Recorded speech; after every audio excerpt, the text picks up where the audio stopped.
विद्यासागर, प्रधान प्रतिनिधि ग्राम पंचायत पुरास से हूँ। देखिए, मामला तो है, लेकिन ये जितना मामला है सब निरर्थक है, समझे। और उस मैंने इस मामले में जो भी आरोप लगाया गया हमारे पे वो सब निरर्थक है। बात है नाली का, खड़ंजा का, तो देखिए हमारे गांव में जितने भी नाली या खड़ंजा हैं वो सारे नाली खड़ंजा को मैं बनवाया हूँ और जितना भी काम किया हूँ वो स्वच्छ रूप से किया हूँ। अब रह गया कि भाई हमारे ग्राम सभा, हमारे ग्राम सभा को पूर्ण रूप से विकसित करने के लिए हमारे निधि में उतना पैसा नहीं है कि हम उसको का नंबर की पूरा कर सके, और उसको पूरा करने के लिए लगभग कई करोड़ रुपए की जरूरत पड़ेगी जो हमारे निधि से बाहर है। तो हम लोगों को आश्वासन देंगे, कहते हैं कि भाई आपका काम करेंगे, लेकिन भाई हमारे निधि में पैसा रहेगा तभी ना हम करेंगे। अब निधि में जब जितना है उतना काम मैं कर देता हूं, उसके अलावा लोग अब कहेंगे नहीं बाहर का रोड बनवा दीजिए, तो बाहर का रोड हमारे अथॉरिटी में है ही नहीं है।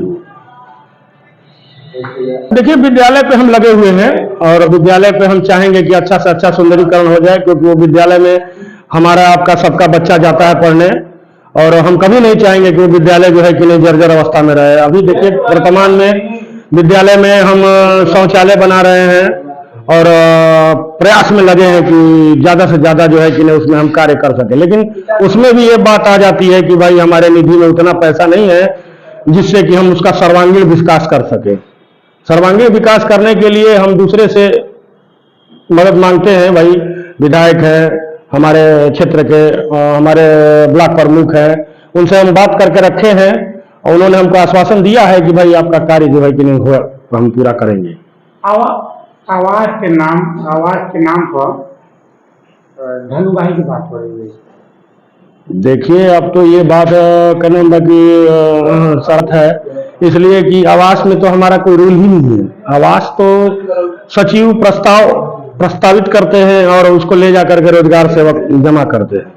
तो इस मामले में तो मैं यही कहूंगा कि भाई ठीक है, जिसका आवास में मैंने जिसको दिक्कत है आवास से, तो मैं और आला अधिकारियों से बात करूंगा, कहूंगा कि भाई हमारे गांव का लोगों का आवास जो है कट जा रहा है, जो पात्र व्यक्ति है उसको आवास अवश्य मिलेगा, ऐसा नहीं है कि नहीं मिलेगा।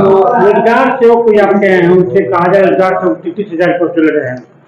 देखिए, ये बात कितना सच है कितना झूठ है ये तो मैं नहीं बता पाऊंगा, लेकिन आम जनता हमारे गांव के लोग हैं, हम भी उस गांव के रहने वाले हैं, तो हमसे भी ये बात कहते हैं कि हाँ क्या नाम है कि वो ले रहे हैं। जबकि मैं अपने तौर पे हमारे प्रधान जी की तरफ से मैं ये बात सभी लाभार्थियों को कहा हूं कि आप लोग किसी को एक पैसा मत देना, क्योंकि ये आवास हमारे प्रदेश सरकार, हमारे केंद्र सरकार द्वारा आपको दिया गया है, वो सीधा पैसा आपके खाते में आता है और उससे आप अपना आवास का निर्माण कराएं। कोई भी आपके यहाँ जाता है, या है वो प्रधान प्रतिनिधि हो या प्रधान हो या फिर रोजगार सेवक हो, किसी को पैसा मत दीजिएगा। पर रोजगार सेवक ऐसे हमारे गांव के हैं, वो 17 साल से हमारे गांव में हैं और 17 साल से ये कहानी चली आ रही है, और यही कारण है कि लोग मैंने ये कह रहे हैं हमारा गांव के रोजगार पैसा लेते हैं नहीं लेते हैं, कितना सच बात है अब तो मैंने हमारे गांव के लाभार्थी कह ही रहे हैं जी। क्या रोजगार सेवक अगर दोषिया हो तो कार्रवाई होगी? हाँ बिल्कुल, अगर रोजगार सेवक दोषिया है तो उस पर मैं पीछे नहीं हटूंगा, अपने पूरे ग्रामवासियों के साथ उनके कंधे से कंधा लड़ा करके और मैं लड़ाई लड़ूंगा वो, क्योंकि किसी गरीब को जो आवास मिलता है वो हमारा आपका अधिकार नहीं है कि मैंने हम उसको अपात्र घोषित कर दे। अगर वो अपात्र है तो अपात्र घोषित होगा, अगर पात्र है तो पात्र रहेगा और मैं उसके लिए लड़ाई लड़ूंगा। पोखरी की बात आ रही, पोखरी की सुंदरीकरण के नाम पर कोई धन उठाया गया है। देखिए, पोखरे के सुंदरीकरण पे आज के पहले जो भी प्रधान हुए वो कार्य किए और उस पर धन उगाही किए, लेकिन हमारा कार्य जो था मैंने हो रहा था आधा अधूरा हुआ और आधे के बाद वो बारिश होने लगा, बारिश का मौसम आ गया, बंद हो गया। अभी तक आप पता लगा सकते हैं उस पोखरे पे जितना भी कार्य हुआ उसका पैसा सरकार से हम लोगों ने उठाया नहीं है, वो इसी तरफ पड़ा हुआ है। हम अभी प्रयास में है कि उस पोखरे का सुंदरीकरण अच्छे ढंग से किया जाए और करने में मैं सहायता करूंगा। विद्यालय के जो रास्ते हैं आने जाने में बहुत दिक्कत आती है, लोग देखने में लोग बता रहे अब हैं। ये बताइए, गांव के बाहर का रोड हमारे को, जो मेरा सीमा है उस सीमा के अंदर ही हम काम कर सकते हैं।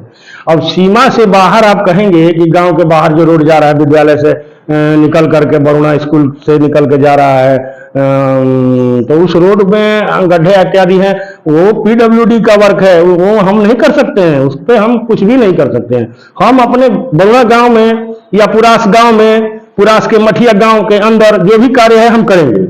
उसके लिए भी हम आपसे कह रहे हैं कि हमारे निधि में उतना पैसा नहीं है जिससे कि हम सर्वांगीण विकास कर सके। इस हमारे गांव के सर्वांगीण विकास करने के लिए निधि से यदि हमारे गांव के प्रधान सोचे कि हम कर देंगे तो ये कतई संभव लगे हुए हैं। कई उच्च अधिकारियों से, हमारे विधायक जी से, हम ब्लॉक प्रमुख से प्रयास कर रहे हैं कि भाई कोई काम मिल जाए ताकि हमारे गांव का एक विकास हो। और इसका प्रमाण भी हमारे पास कई है। हम जो अपने पैड पे लिख करके दिए हैं विधायक जी के यहाँ या फिर प्रमुख जी के यहाँ, वो सारा मैंने अपने मोबाइल में कैप्चर करके रखा हूँ, समय पड़ने पर उसको दिखा सकता हूँ। जी, अब यह नाली की भी दिक्कत है, तमाम लोग बता रहे हैं। देखिए, अब नाली पारा पारी ही बनेगा। 2-3 नालियां खराब थी, उनको मैंने बनवाया। अब जो है कि नहीं, हमारा कार्यकाल अभी समाप्त हुआ नहीं, हमारा कार्यकाल अभी 2 साल 2.5 साल हुआ, 2.5 साल के करीब में हुआ है, 2.5 साल अभी हम हैं। तो कोई भी काम देखिए पारा पारी ही होगा, एक हुआ तो फिर दूसरा होगा, फिर तीसरा होगा। अब इकट्ठे आप भी कहेंगे कि हमारा भी बनवा दीजिए, हमारा भी बनवा दीजिए, हमारा भी बनवा दीजिए, तो ये संभव नहीं है। इसलिए कि जितना निधि रहेगा, जो पैसा रहेगा, उसी के हिसाब से कोई काम करेगा, कोई भी प्रधान हो। इसको हम यही देखते हैं कि ये बिल्कुल निरर्थक है। और हमारे गांव के कुछ संभ्रांत लोग हैं जो कि चाहते नहीं है कि हम कुछ कर सके, और इनको ऐसा ऐसा अड़चन में फंसाया जाए कि इसी में उलझे रह जाए और कोई विकास कार्य कर ना सके। लेकिन यह असंभव बात है, मैं ऐसा होने नहीं दूंगा और यथक प्रयास करूंगा कि हमारे गांव का सर्वांगीण विकास हो।